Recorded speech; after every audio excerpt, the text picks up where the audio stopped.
Bienvenue sur le Hub Santé, le blog participatif de Malakoff Médéric. Je suis en compagnie d'Agnès Verdier-Molinier, directeur de la fondation IFRAP, think tank dédié à l'analyse des politiques publiques et laboratoire d'idées innovantes pour le développement économique. Agnès Verdier-Molinier, bonjour. Bonjour.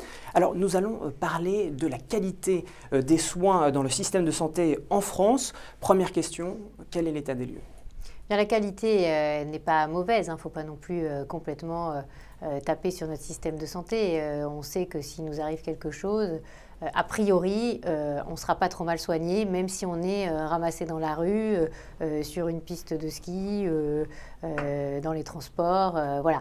Ensuite, la question est plutôt celle de l'information, de où aller pour se soigner. Et là, c'est beaucoup plus compliqué. Comment choisir son médecin, son spécialiste ? On n'est pas du tout égaux devant cette information. Alors, ceux qui ont un bon réseau savent très bien téléphoner au grand ponte d'un sujet pour lui dire, voilà, j'ai un problème de ceci, de cela, où est-ce qu'il faut que j'envoie mon enfant, mon épouse. C'est encore souvent le bouche à oreille qui fait qu'on choisit en effet son pédiatre, son dermato, son gynéco. Et c'est pas toujours facile d'obtenir non plus l'information, même auprès du pharmacien du coin de la rue, qui a beaucoup de mal à vouloir, alors qu'il sait très bien quel est le meilleur dentiste, pédiatre, bref, dermato, enfin tout ce dont vous pouvez avoir au quotidien en termes de besoins de santé, eh bien, ils savent très bien qui sont les bons, mais ils ne veulent pas vraiment discriminer l'un ou l'autre, donner une note, entre guillemets. Alors que dans les pays nordiques, ils n'ont aucun problème avec ça. C'est-à-dire que vous trouvez des sites internet avec des discussions, des blogs. Alors, on a peut-être justement l'occasion d'en revenir, mais je voudrais revenir. Alors, vous avez parlé en effet du choix. En ce qui concerne le suivi du client, du patient, est-ce que là, on peut dire que le système français est qualitatif ? Sur le suivi, dans la durée des patients, l'accompagnement. C'est toute la question alors du dossier médical partagé, sur de l'information qui peut être contenue informatiquement sur un logiciel, ce qui n'est pas le cas aujourd'hui. C'est le cas dans les hôpitaux, au niveau local, c'est le cas dans des pharmacies au niveau local aussi, mais il n'y a pas vraiment de dossier médical partagé alors qu'on a dépensé des millions d'euros pour mettre ça en place et que finalement on n'a pas réussi. Donc ce suivi, il n'est pas satisfaisant concrètement parce que vous pouvez très bien dans la même journée aller consulter 3, 4 ou même dans la même semaine spécialistes de la même pathologie et pour autant vous serez tout autant remboursé. Et c'est aussi la question de la responsabilisation à la fois des acteurs de santé, bien sûr des assureurs, mais aussi des patients qui doit se poser. C'est-à-dire le patient qui va se faire prescrire par plusieurs médecins des médicaments qui sont les mêmes et qu'il va mettre dans son placard et qu'il ne va pas utiliser. On en connaît tous autour de nous voilà, c'est comme ça et ça ne va pas s'arranger avec le vieillissement de la population. Donc là, il y a des garde-fous à mettre en place. Quelles pistes on pourrait imaginer justement pour améliorer, faciliter le choix de son médecin, de son spécialiste, faciliter justement la coordination du parcours de soins, tout ça pour améliorer en effet la qualité des soins pour les patients? Eh bien, déjà, l'information. Mettre en place des sites internet où vous avez déjà ne serait-ce que la question du prix. Je me souviens très bien d'une anecdote sur une start-up qui s'appelle Fourmi Santé, qui voulait mettre en clair sur Internet tous les tarifs de tous les praticiens sur un quartier. Oui, comme on le voit dans d'autres industries, si je puis dire, par exemple le tourisme, où maintenant les sites de comparatifs où chaque internaute peut noter l'hôtel, laisser un commentaire. Est-ce qu'on peut imaginer ça dans le système de soins? Eh bien, c'est notre souhait. Pourquoi? Parce que là, vous avez une vraie information. Quand vous choisissez une machine à laver, vous allez sur un site d'un détaillant, d'un vendeur, distributeur, et vous allez pouvoir connaître ce que Madame Dupont, qui habite à Reims, qui a acheté la même machine que vous, ou pour ne pas dire Madame, mais Monsieur Martin, qui a acheté tel ou tel produit, et pense de ce produit. Oui. Et est-ce qu'il est bruyant? Est-ce qu'il est efficace? Est-ce qu'il est... Voilà. Et à la limite, c'est aussi ce que cherche le patient quand il va, par exemple, consulter, je ne sais pas, pour pour une entorse au genou, pour savoir s'il va au bon endroit. Et ça, c'est pas si simple de le savoir. Et avoir l'avis d'autres patients, ce serait très intéressant, ne serait-ce aussi que sur les hôpitaux, sur les services des hôpitaux. Doit-on laisser l'évaluation uniquement aux seuls patients ou d'autres acteurs doivent intervenir? Alors aujourd'hui, qu'est-ce qu'on a en France pour être informé de manière plus large?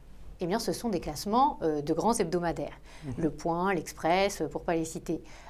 Classement des hôpitaux, les meilleurs établissements. Vous avez là un travail sérieux qui a été fait depuis plusieurs années. Mais c'est quand même dommage d'être obligé d'attendre que la presse sorte des classements, alors que toutes ces informations sont à l'intérieur justement des données de la CNAM-TS, c'est-à-dire que la Caisse nationale d'assurance maladie connaît absolument tout sur quels sont les meilleurs services, quels sont les plus efficaces. Donc la CNAM aurait intérêt aussi à jouer la transparence et peut-être jouer ce rôle d'évaluateur? Oui, mais la CNAM est elle-même extrêmement jalouse de ces données. Et on l'a vu avec les questions sur le Mediator, avec les questions sur la pilule. Bref, toutes ces questions qui ont été des questions au cœur des préoccupations des Français ces derniers mois. Et on a vu que la CNAM était tout à fait en mesure de peut-être prévenir ce genre de problème et qu'elle ne l'a pas fait. Donc là, il y a vraiment, sur la question des données qui sont centralisées par la CNAM et qu'elle ne veut pas communiquer, une question absolument majeure. Ne serait-ce que par exemple par rapport à des épidémies, par rapport à des bassins de population qui pourraient être touchés par des maladies qui sont liées à leur environnement, à des pesticides. Enfin voilà, donc toutes ces questions-là, c'est des questions qui sont vraiment très très concrètes et qui intéressent tous les Français. Alors, si la CNAM ne le fait pas, qui devrait le faire? Eh bien, il faudra que la CNAM le fasse. De toute façon, on devra passer par l'utilisation des données internes de la CNAM pour pouvoir faire progresser notre système de santé. Et aujourd'hui, la difficulté des assureurs qui interviennent en complémentaire, c'est qu'ils sont des assureurs aveugles. C'est qu'ils ne connaissent quasiment pas ni la pathologie, ni la question pour laquelle ils remboursent le soin. Alors, ils interviennent dans l'optique et dans le dentaire parce qu'ils sont quasiment assureurs uniques sur certaines choses, donc ça leur permet d'être un peu plus innovants. Mais comme ils n'ont pas l'information, c'est très compliqué pour eux, justement, d'agir sur du préventif, etc. Donc, il faut qu'on arrête avec cette idée de préserver les Français de leurs données de santé, alors qu'ils sont les premiers à demander justement la transparence, et bien sûr pas des informations nominatives, et c'est toujours un peu ce que l'on brandit comme idée en disant attention, ce sont des données personnelles. Non, l'idée c'est pas ça. L'idée c'est d'être sur aussi une capacité d'analyser les données, de prévenir, d'analyser aussi la performance de certains hôpitaux, de certains services, des médecins. Et là, c'est la question du contrôle. Et la question du contrôle dans notre système est très rejetée. Alors que ce qu'on voit chez nos voisins, c'est que du contrôle, il faut qu'il y en ait. Voilà. Et permettre à quelqu'un qui veut consulter toute la journée des médecins de continuer à le faire alors qu'on a 7 milliards de déficit, eh ben, c'est pas possible. Donc il va falloir aussi rentrer dans une logique où tout est moins permissif. Le problème, c'est que le gouvernement à l'heure actuelle est plutôt dans la logique de dire c'est la santé gratuite, la santé où quand vous allez consulter votre médecin, vous ne payez plus du tout. Et ça, je crois que c'est une erreur. Au contraire, il faudrait faire payer un minimum et que chacun soit bien conscient aussi du coût qu'il coûte chaque fois qu'il va à l'hôpital, aux urgences, en général quand on lui fait une radio, quand on lui fait un IRM, etc. Pourquoi ? Pour aussi sa responsabilisation, son information et une plus grande transparence du système. Plus de transparence, plus de contrôle et plus de responsabilité de chacun des acteurs, à commencer par le patient. C'est ce que vous nous dites. Merci Agnès Verdier-Molinier. Merci à vous.